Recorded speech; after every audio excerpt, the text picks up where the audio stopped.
राज्याचा मंत्रिमंडळ विस्तार झाला असला तरी महायुती समोर पालकमंत्री पदाचा पेच कायम आहे।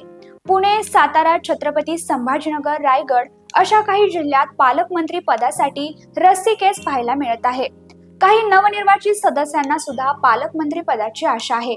महायुतीत आता पुन्हा पालकमंत्री पदावरून काहीशी तणावाची स्थिती निर्माण झाली आहे। मग मंत्रीपद मिळून सुद्धा नेत्यांना पालकमंत्री पद का महत्त्वाचं वाटत असतं, याविषयीच आपण आजच्या या व्हिडिओमध्ये चर्चा करणार आहोत। नमस्कार, मी निकिता पाटील, तुम्ही पाहताय वृत्तम मराठी।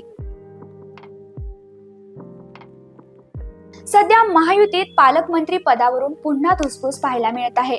पुण्याच्या पालकमंत्री पदासाठी अजित पवार आणि चंद्रकांत पाटील इच्छुक आहेत। रायगड जिल्ह्याच्या पालकमंत्री पदावरून भरत गोगावले आणि आदिती तटकरे यांच्यात वाद सुरू आहे। तसेच सातारा जिल्ह्यातील 4 आमदारांनी मंत्रिपदाची शपथ घेतली आहे। भाजपचे जयकुमार गोरे, शिवेंद्रसिंह राजे भोसले, राष्ट्रवादीचे मकरंद पाटील आणि शिवसेनेचे शंभूराज देसाई यांच्यात देखील सातारचा पालकमंत्री होण्यासाठी स्पर्धा सुरू असल्याच्या चर्चा आहेत। तर बीडमध्ये धनंजय मुंडेंना पालकमंत्री पद दिले जाऊ नये अशी मागणी सुरू आहे। मंत्रिमंडळातील मंत्र्यांचीच पालकमंत्री म्हणून निवड केली जाते। पालकमंत्री पदावर असलेली व्यक्ती राजकीय दृष्ट्या त्या जिल्ह्यातील सर्वात वजनदार व्यक्ती मानली जाते, कारण राज्य आणि केंद्र सरकारकडून संबंधित जिल्ह्याला मिळणारा निधी कोणत्या कामासाठी वापरला जातोय हे पाहण्याची जबाबदारी पालकमंत्र्याकडे असते। एवढंच नाही तर जिल्ह्यातील प्रत्येक स्थानिक स्वराज्य संस्थांचा आर्थिक संकल्प, त्यांना मिळणारा निधी योग्य ठिकाणी वापरला जात आहे की नाही याच्यावरही पालकमंत्र्यांची देखरेख असते।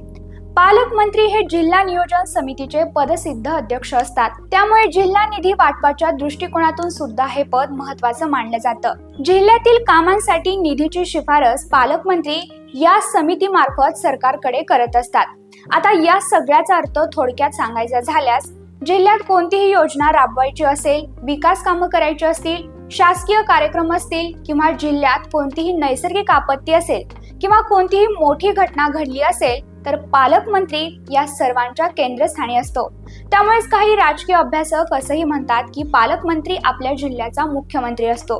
त्यामुळे राजकीय दृष्टिकोनातून पालकमंत्री पदाला विशेष महत्त्व आहे। संबंधित जिल्ह्याच्या प्रशासनावर, त्यांच्या कार्यपद्धतीवर देखरेख ठेवण्याचे काम सुद्धा पालकमंत्री करत असतात, कारण प्रत्येक जिल्ह्याचा जिल्हाधिकाऱ्याला आपल्या जिल्ह्यातील कोणत्याही प्रशासकीय कामाचे नियोजन, जिल्ह्यात कायदा सुव्यवस्था ठेवण्यासाठी आणि विकास कामांसाठी पालकमंत्र्यांची मदत घ्यावी लागते। प्रशासनाकडून केल्या जाणाऱ्या विकास कामांवर देखरेख ठेवण्याचे काम पालकमंत्र्यांकडे असते। एकंदरीत पालकमंत्र्यांना आपल्या जिल्ह्यातील प्रशासनावर बचक ठेवता येतं असं म्हणायला देखील हरकत नाही। त्यामुळे पालकमंत्र्यांची भूमिका प्रशासकीय दृष्ट्या सुद्धा जिल्ह्यात महत्त्वाची मानली जाते। एकंदरीत पालकमंत्री हा राज्य सरकार, लोकप्रतिनिधी आणि जिल्हा प्रशासन यांच्यातील एक महत्त्वाचा दुवा मानला जातो। बऱ्याचदा विरोधी पक्षातील आमदार असा दावा करतात की पालकमंत्र्यांकडून त्यांच्यावर अन्याय केला जातोय, कारण पालकमंत्र्यांकडून त्यांच्या पक्षातील आमदारांना निधी देण्यास झुकते माप असते असा दावा केला जातो। मंत्र्यांना आपली राजकीय ताकद वाढवण्याच्या दृष्टिकोनातून सुद्धा हे पद महत्त्वाचं मानलं जातं। आता या सगळ्यावरून तुमच्या लक्षात आलंच असेल की पालकमंत्री पद किती महत्त्वाचे आहे आणि यासाठी मंत्र्यांमध्ये का रस्सीखेच होते ते। आता आपण पालकमंत्री पदाचा इतिहास थोडक्यात जाणून घेऊयात। 1972 मध्ये जिल्ह्याच्या विकासाचे आणि नियोजनाचे उद्दिष्ट समोर ठेवून जिल्हा नियोजन समितीची स्थापना करण्यात आली। त्यावेळी या समितीचा अध्यक्ष म्हणून पालकमंत्री पद अस्तित्वात आलं। म्हणजे आपल्या देशात पालकमंत्री पद तसं पूर्वीपासूनच आहे, परंतु अलीकडच्या काही वर्षात या पदाचे महत्त्व वाढल्याचे दिसते। महाराष्ट्रात 2004 पासून सलग पद्धतीनं पालकमंत्र्यांची निवड होऊ लागली आहे।